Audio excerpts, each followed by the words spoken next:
नमस्कार दोस्तों, कैसे हैं आप सब लोग। तो दोस्तों आशा करते हैं स्वस्थ होंगे, मस्त होंगे, फिट और फाइन होंगे। तो दोस्तों आज की वीडियो में हम आपको बताने वाले हैं कि शेड्यूल एच की ड्रग होती हैं और शेड्यूल एच की मतलब जो ड्रग का रजिस्टर जो मेंटेन करना होता है वो किस प्रकार से मेंटेन करना होता है और ये किस एक्ट के अंतर्गत आता है। तो दोस्तों वीडियो हमारे साथ लास्ट तक बने रही। हम छोटी से छोटी बातें शेड्यूल एच के बारे में आपको इस वीडियो में बताने वाले हैं। तो हमारा साथ बनाए रहिए और हमारे साथ में लास्ट तक बने रहिए, जिससे आप छोटी से छोटी बात सीख सकें। तो जैसे कि हमने आपको बताया था कि ये शेड्यूल एच की जो ड्रग होती है वो ड्रग होती हैं जो कि विदाउट प्रिस्क्रिप्शन के नहीं दी जा सकती, ठीक है। और ये किस एक्ट के अंतर्गत आता है, तो ये आता है ड्रग एंड कॉस्मेटिक एक्ट 1940 के अंतर्गत, ठीक।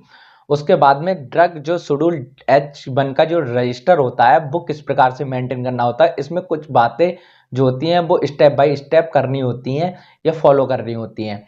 तो जैसे कि शेड्यूल एच का जो H1 का जो ड्रग का जो रजिस्टर होता है वो आपको कुछ जैसे बहुत सारी बातें ऐसी होती हैं कि उसमें बहुत ज़्यादा मतलब चीज़ें देखनी होती हैं। जैसे कि हमको जो रजिस्टर आजकल वैसे तो मार्केट के अंदर मतलब रजिस्टर आ गए हैं, बट कहीं कहीं पे ये रजिस्टर नहीं मिल पाते हैं। तो आपको क्या करना होता है, एक अच्छा सा रजिस्टर ले लें, ठीक है।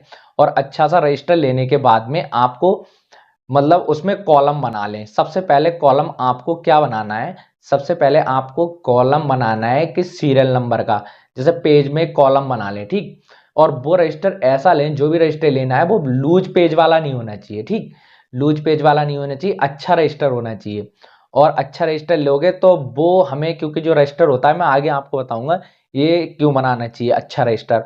तो जैसे कि आप पेज पे एक पहली बात तो नंबर डाल लें, पेज नंबर डाल लें 1 2 3 4 करके 1 2 3 4 5 ऐसे करके रजिस्टर पर सभी पेज पे नंबर डाल लें, जिससे कि आपको याद रहेगा और आगे भी मैं आपको बताऊंगा कि किस लिए डालना चाहिए, ठीक। उसके बाद में आपको फर्स्ट पेज पे जैसे कि वहां पे डालना है रजिस्टर पे सीरियल नंबर SR नंबर करके, ठीक है।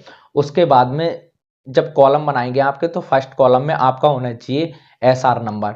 सेकंड कॉलम में आप उसमें डाल लें जैसे कि डेट ऑफ ड्रग, मतलब ड्रग किस हमने दवा जो दी है हमारी वो किस मतलब डेट को दी है, ठीक है।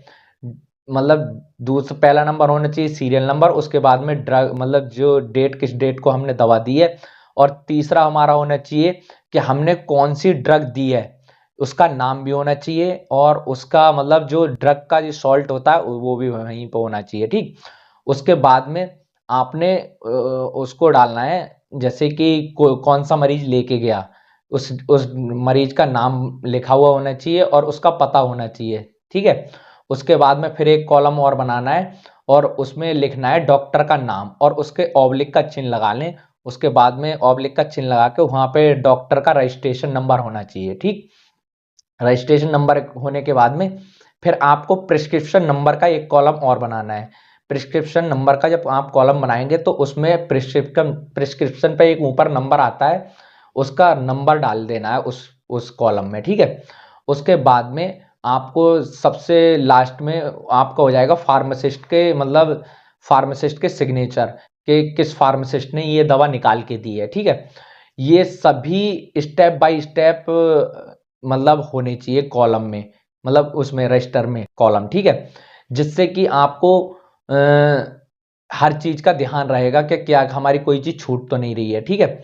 उसके बाद में आपको ये सब बातें फॉलो करनी है, ये सब मेंटेन करके रखना है। फिर उसमें कुछ नियम होते हैं, देखो मैं यही बात बताने वाला था, कुछ नियम होते हैं किस प्रकार से हमें मेंटेन करके रखना है शेड्यूल H1 का जो रजिस्टर होता है।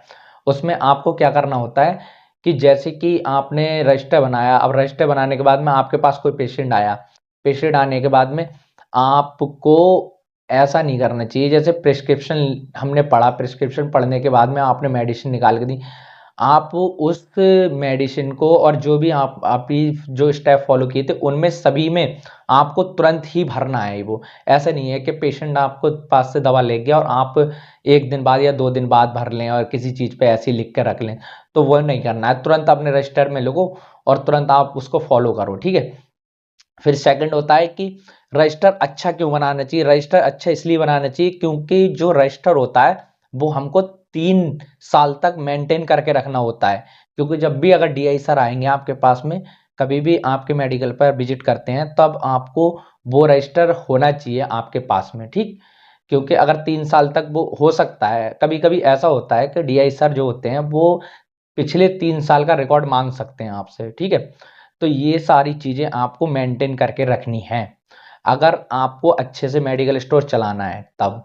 और ऐसा होता है जैसे कि मतलब अगर कोई भी मतलब वो लेके गया पेशेंट या मरीज या आपका कस्टमर मेडिसिन लेके गया, तो उसका जो प्रिस्क्रिप्शन होता है, उसके प्रिस्क्रिप्शन की एक कॉपी आपके पास होनी चाहिए।